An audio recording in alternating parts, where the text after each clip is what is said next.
welcome back to what is actually going to be the final edition of this kind of season of NEO Student Updates. Today I'm joined by Miss Elizabeth Fleece, who some of you might know from the Center for Academic Success and Advisement, but you have a new role on campus. So kind of talk to us about that. Yeah, thank you.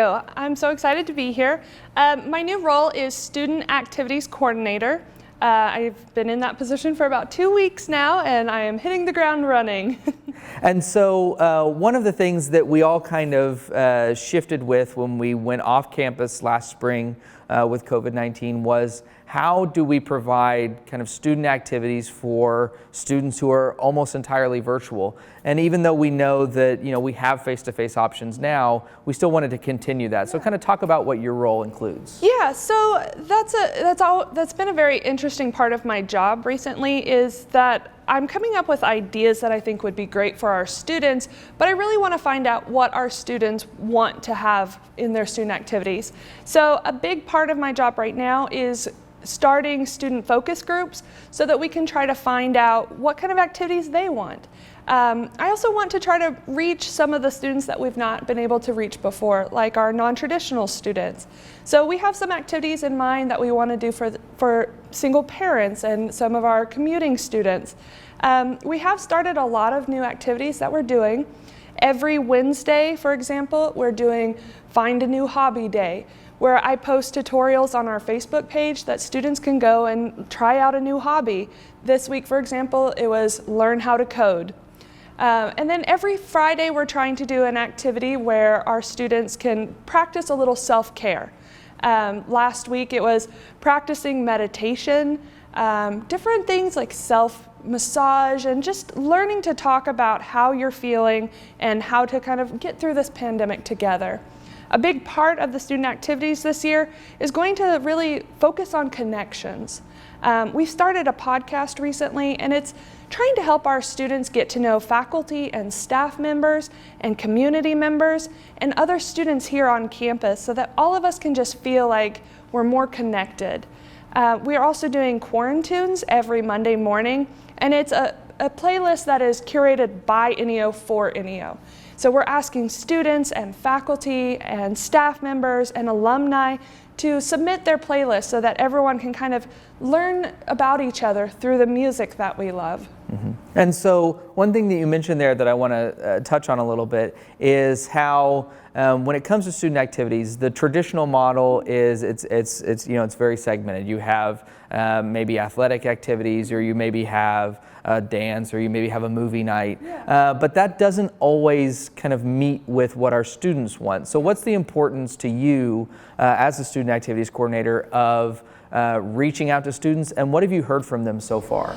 So I've been starting with our focus groups, and we're starting a diversity committee as well, because a lot of our students want to see themselves represented here on campus. So we're also, like I mentioned before, really actively looking for activities for non-traditional students. We've thought of some ideas about like maybe doing after-hours tutoring sessions where we provide maybe childcare or a meal. The point is, though, we want to find out what our students want. And so a big part of this is going to be student participation. Mm-hmm. And that's one of the biggest challenges for any student affairs coordinator or anybody who works with students on campus, is trying to get them involved and letting people, and bridging that gap, letting students know what's out there. So what are some of the ways that you're trying to reach out to students, and how are you going to try to get them involved in those activities? So right now we're really using our Facebook page to try to get our students involved. We're doing a lot of Facebook activities. For example, next week we have Rate My Ride, where students can take pictures of their car, and then other students can vote on that. And so that others that, you might not know these students, but it's a way for you to connect with them, be like, hey, we both like cars. So we're trying to just broaden that idea of student activities, that it doesn't necessarily have to be a dance or a movie. It can be just communicating with each other, and that could be our student activities. And I think one thing that's important to mention is, kind of like I said earlier, in the past 15 or 20 years, the definition of community has kind of shifted, where you're not necessarily going and shaking hands with your friends on campus. You're interacting with them online or through video games or through shared music. So what's the importance of meeting those students where they are in that community setting? So the demographic of our students has really changed in the last 10 years, I would say.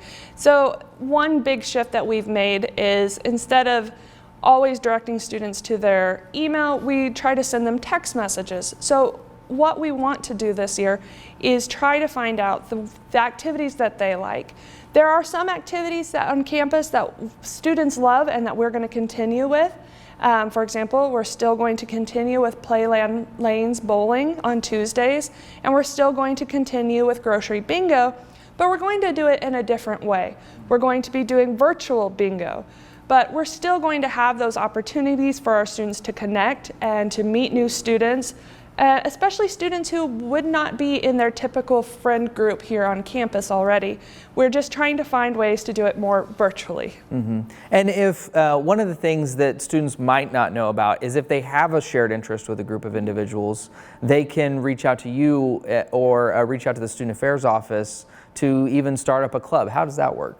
They can reach me at my extension 918-540-6174. They can contact me through Facebook.